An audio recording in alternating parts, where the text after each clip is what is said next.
daripada memberi panggung Baklawi membela diri dengan cara menebar framing murahan terhadap para ulama pembatal nasab golongan mereka, beranikah Close the Door memfasilitasi debat nasab yang bisa disaksikan secara live oleh seluruh bangsa Indonesia? Ya, yang memang untuk ya yang mengikuti atau yang memiliki pengikut yang besar itu kembali lagi mengangkat tentang topik Baklawi ya. Jadi bukan sebagai pengkritis, bukan, tetapi sebaliknya sebagai pendukung gitu ya. Apakah di antara syarat menetapkan nasab itu harus ada kitab sezaman atau tidak? Nah, mari kita letakkan ini di meja diskusi ilmiah. Jangan kabur tapi. Allahu a'lam motifnya apa, tetapi setidaknya dari kalangan masyarakat itu di grassroots ya, di akar rumput itu sudah mengetahui dan mengenal cukup banyak tentang status Baklawi yang nasabnya tidak pernah bersambung kepada Rasulullah SAW.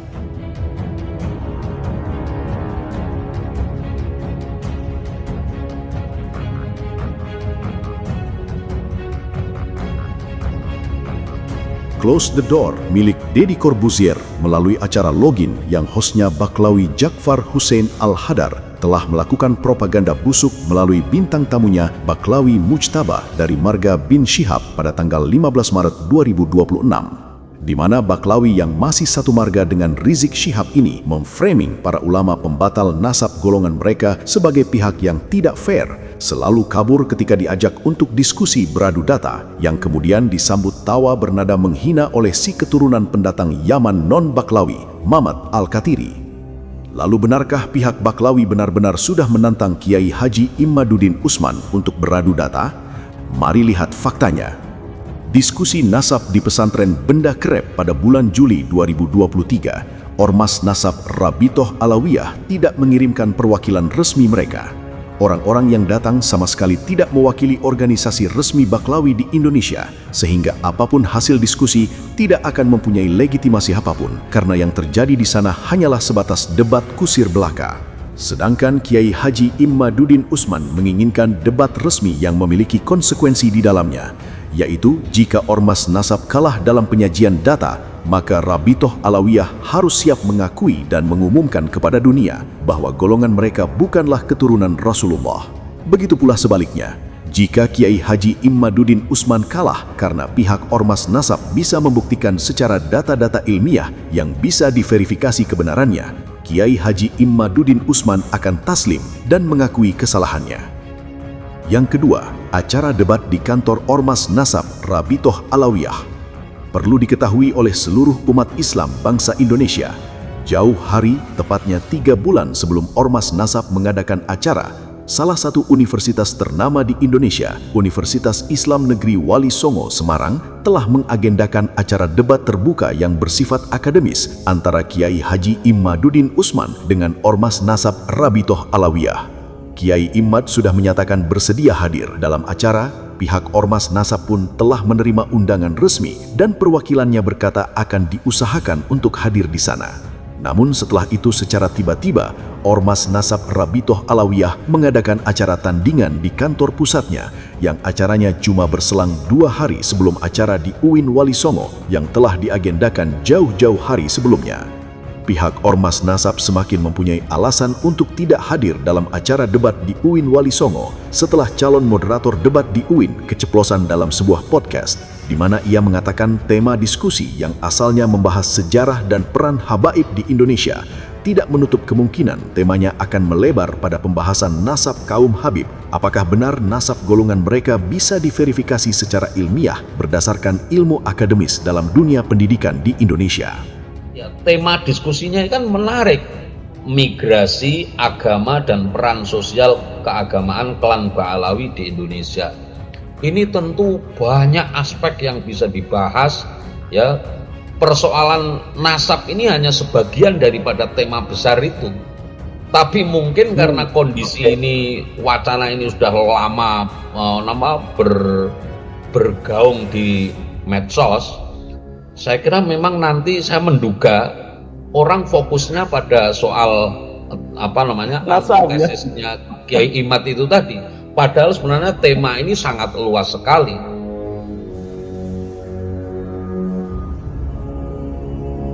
Pernyataan calon moderator debat UIN Wali Songo inilah yang akhirnya membuat pihak Ormas Nasak menyampaikan keberatan karena pihak UIN dianggap tidak memiliki otoritas untuk mendiskusikan nasab golongan mereka.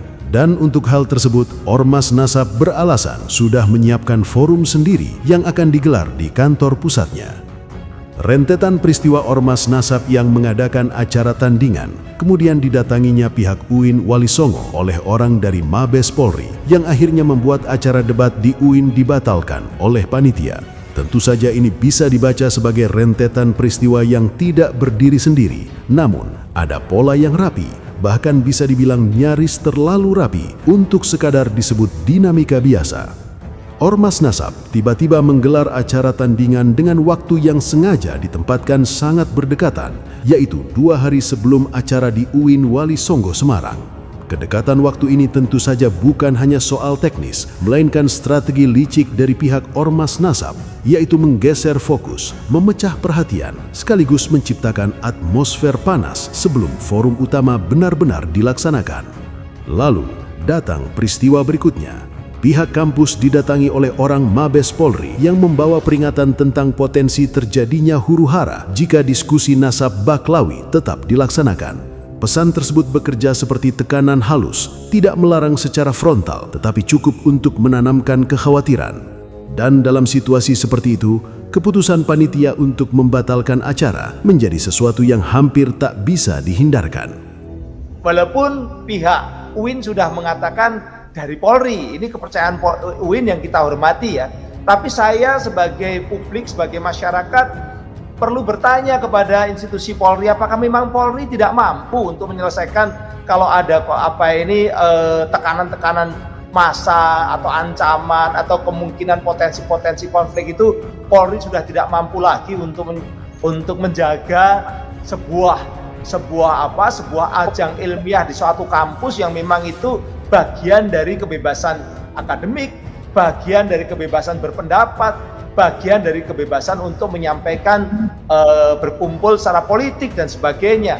Dan polisi itu sebenarnya harusnya ketika ada ancaman atau ada desakan dari kelompok-kelompok tertentu, dia wajib untuk berpegang pada undang-undang selama undang-undang tidak melarang, selama aturan perundangan itu memang membolehkan yang namanya sebuah seminar internasional.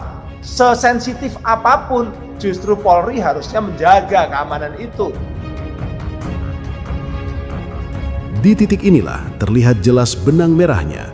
Pihak Ormas Nasab memainkan strategi mengendalikan narasi, mencegah munculnya debat terbuka yang berada di luar kendali mereka. Terlebih lagi debat itu terjadi di sebuah universitas ternama. Dan karena itulah Ormas Nasab mengadakan acara tandingan di kandang mereka tepat 2 hari sebelum acara diskusi di UIN Wali Songo yang rencananya digelar secara besar-besaran. Hasilnya, ketika kelompok Kiai Haji Imaduddin Usman akhirnya tidak bersedia hadir di kandang mereka, pihak Baklawi dan kaum Jongos sangat gencar menarasikan bahwa Kiai Imad selalu kabur ketika diajak berdiskusi beradu data, mengabaikan rentetan peristiwa sebelumnya bahwa pihak Baklawilah yang menolak berdiskusi di tempat terbuka di lingkungan kaum akademis yang jauh lebih otoritatif untuk membuktikan satu kajian ilmiah. Karena itulah, jika Close the Door masih memegang prinsip mencerdaskan anak bangsa, lebih mengedepankan ilmu akademis daripada teori-teori amburadul dalam membuktikan satu peristiwa, beranikah Close the Door mendudukkan kedua belah pihak dalam satu meja, saling beradu data tentang kebenaran nasab kaum Habib sebagai keturunan Rasulullah, bukan cuma dubat kusir tentang ulama mana yang mensyaratkan harus ada bukti jika seseorang mengklaim sebagai keturunan dari baginda Nabi.